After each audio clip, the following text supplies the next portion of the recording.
Last year, I spent 6 months participating in what I was told was a psychological experiment. I found an ad in my local paper looking for imaginative people looking to make good money. And since it was the only ad that week that I was remotely qualified for, I gave them a call and we arranged an interview. They told me that all I would have to do is stay in a room, alone, with sensors attached to my head to read my brain activity, and while I was there, I would visualize a double of myself. They called it my Tulpa. It seemed easy enough, and I agreed to do it as soon as they told me how much I would be paid. And the next day, I began. They brought me to a simple room and gave me a bed, then attached sensors to my head and hooked them into a little black box on the table beside me. They talked me through the process of visualizing my double again, and explained that if I got bored or restless, instead of moving around, I should visualize my double moving around, or try to interact with him, and so on. The idea was to keep him with me the entire time I was in the room. I had trouble with it for the first few days. It was more controlled than any sort of daydreaming I'd done before. I'd imagine my double for a few minutes, then grow distracted. But by the 4th day, I could manage to keep him present for the entire 6 hours. They told me I was doing very well. The second week, they gave me a different room, with wall-mounted speakers. They told me they wanted to see if I could keep the Tulpa with me in spite of distracting stimuli. The music was discordant, ugly, and unsettling, and it made the process a little more difficult. But I managed nonetheless. The next week, they played even more unsettling music, punctuated with shrieks, feedback loops, what sounded like an old-school modem dialing up, and guttural voices speaking some foreign language. I just laughed it off. I was a pro by then. After about a month, I started to get bored. To liven things up, I started interacting with my doppelganger. We'd have conversations, or play rock, paper, scissors, or I'd imagine him juggling, or breakdancing, or whatever caught my fancy. I asked the researchers if my foolishness would adversely affect their study, but they encouraged me.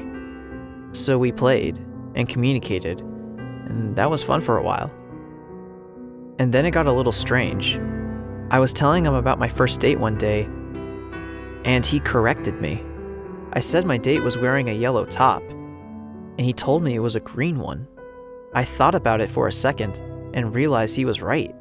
It creeped me out, and after my shift that day, I talked to the researchers about it. "You're using your thought form to access your subconscious," they explained. "You knew on some level you were wrong, and you subconsciously corrected yourself." What had been creepy was suddenly cool. I was talking to my subconscious.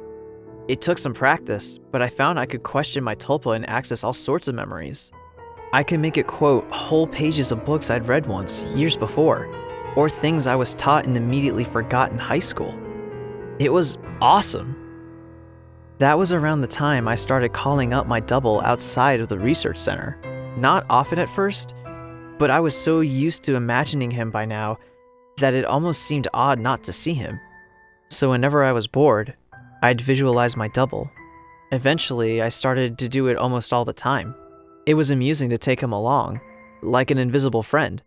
I imagined him when I was hanging out with friends or visiting my mom. I even brought him along on a date once. I didn't need to speak aloud to him, so I was able to carry out conversations with him and no one was the wiser. I know it sounds strange, but it was fun. Not only was he a walking repository of everything I knew and everything I had forgotten, he also seemed to be more in touch with me than I did at times. He seemed to have an uncanny grasp of the minutiae of the body language that I didn't even realize I was picking up on.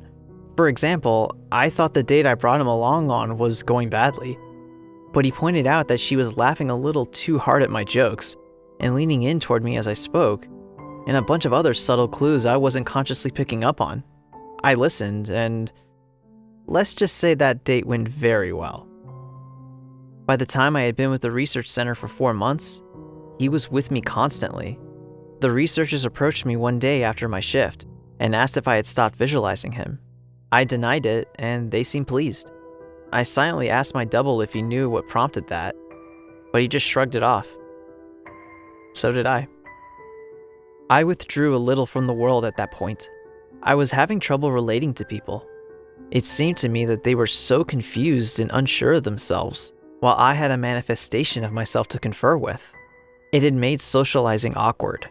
Nobody seemed aware of the reasons behind their actions, why some things made them mad and others made them laugh. They didn't know what moved them. But I did. Or at least I could ask myself and get an answer. A friend confronted me one evening.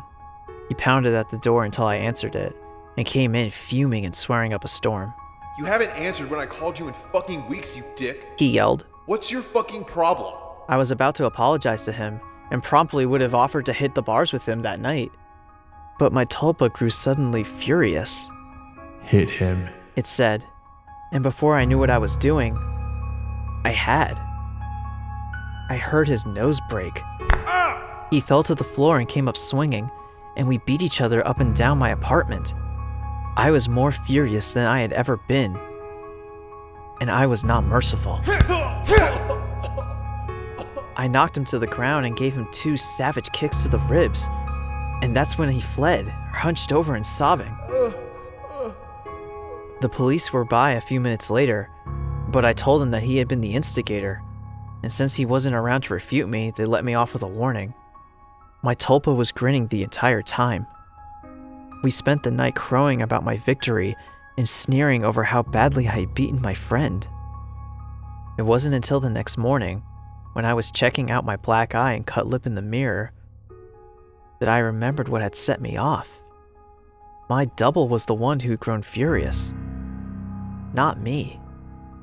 I had been feeling guilty and a little ashamed, but he goaded me into a vicious fight with a concerned friend. He was present, of course, and knew my thoughts. You don't need him anymore. You don't need anyone else, He told me, and I felt my skin crawl. I explained this to the researchers who employed me, but they just laughed it off. You can't be scared of something you're just imagining. One told me. My double stood beside him and nodded his head, then smirked at me. I tried to take their words to heart, but over the next few days, I found myself growing more and more anxious about my tulpa, and it seemed like he was changing. He looked taller and more menacing. His eyes twinkled with mischief, and I saw malice in his constant smile. No job was worth losing my mind over, I decided. If he was out of control, I'd put him down. I was so used to him at this point that visualizing him was an automatic process, so I started trying my damnedest to not visualize him. It took a few days, but it started to work somewhat. I could get rid of him for hours at a time, but every time he came back, he seemed worse. His skin seemed ashen. His teeth seemed more pointed. He hissed and gibbered and threatened and swore. The discordant music I'd been listening to for months seemed to accompany him everywhere. Even when I was at home, I'd relax and slip up, no longer concentrating on not seeing him, and there he'd be, with that howling noise with him. I was still visiting the research center and spending my 6 hours there. I needed the money, and I thought they weren't aware that I was now actively not visualizing my tulpa. I was wrong. After my shift one day, about 5.5 months in, 2 impressively large men grabbed and restrained me, and someone in a lab coat jabbed a hypodermic needle into me. I woke up from my slumber back in the room, strapped into the bed, music blaring, and my doppelganger standing over me cackling. He hardly looked human anymore. His features were twisted. His eyes were sunken into their sockets and filmed over like a corpse. He was much taller than me, but hunched over. His hands were twisted, and his fingernails were like talons. He was, in short, fucking terrifying. I tried to will him away, but I just couldn't seem to concentrate. He giggled and tapped my IV in my arm. I thrashed in my restraints the best I could, but I could hardly move at all. They're pumping you full of the good shit, I think.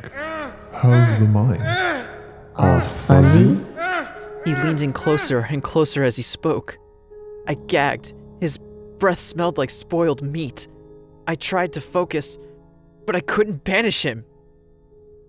The next few weeks were terrible. Every so often, someone in a doctor's coat would come in and inject me with something, or force feed me a pill. They kept me dizzy and unfocused and sometimes left me hallucinating or delusional. My thought form was still present, constantly mocking. He interacted with, or perhaps caused, my delusions. I hallucinated that my mother was there, scolding me, and that he cut her throat and her blood showered on me. It was so real I could taste it. The doctors never spoke to me. I begged at times, screamed, hurled invectives, demanded answers. They never spoke to me. They may have talked to my Tulpa, my personal monster. I'm not sure. I was so doped and confused that it may have just been more delusions. But I remember them talking with him. I grew convinced that he was the real one, and I was the thought form. He encouraged that line of thought at times, mocked me at others. Then one day, another thing that I prayed was a delusion. He could touch me. More than that, he could hurt me. He poked and prodded me if he felt I wasn't paying enough attention to him. Once he grabbed my testicles and squeezed until I told him I loved him. I love you. I love you. I love you. Another time, he slashed my forearm with one of his talons. I still have a scar. Most days I can convince myself that I injured myself and just hallucinated that he was responsible. Most days. Then one day, he was telling me a story about how he was going to go and gut everyone I loved, starting with my sister. He paused. A querulous look crossed his face, and he reached out and touched my head, like my mom used to do when I was feverish. He stayed still for a long moment, and then smiled. All thoughts are creative, He told me. Then he walked out of the door. 3 hours later, I was given an injection and passed out. I awoke unrestrained. Shaking, I made my way to the door and found it unlocked. I walked out into the empty hallway and then ran. I stumbled more than once, but I made it down the stairs and out to the lot behind the building. There, I collapsed, weeping like a child. I knew I had to keep moving, but I couldn't manage it. I got home eventually. I don't remember how. I locked the door and shoved the dresser against it, took a long shower, and slept for a day and a half. Nobody came for me in the night. Nobody came the next day, or the one after that. It was over. I spent a week locked in that room, but it had felt like a century.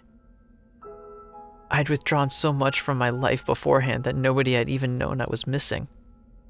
The police didn't find anything. The research center was empty when they searched it. The paper trail fell apart. The names I'd given them were aliases. Even the money I'd received was apparently untraceable. I've recovered as much as one can. I don't leave the house much, and I have panic attacks when I do. I cry a lot. I don't sleep much, and my nightmares are terrible. It's over, I tell myself. I survived. I used the concentration those bastards taught me to convince myself. It works, sometimes. Not today, though. 3 days ago, I got a phone call from my mother. There's been a tragedy. My sister's the latest victim in a spree of killings, the police say. The perpetrator mugs his victims, then guts them. The funeral was this afternoon. It was a lovely service, as funerals can be, I suppose. I was a little distracted, though. All I could hear was music coming from somewhere distant. Discordant, unsettling stuff that sounded like feedback and shrieking, and a modem dialing up. I hear it still, and it's getting louder now.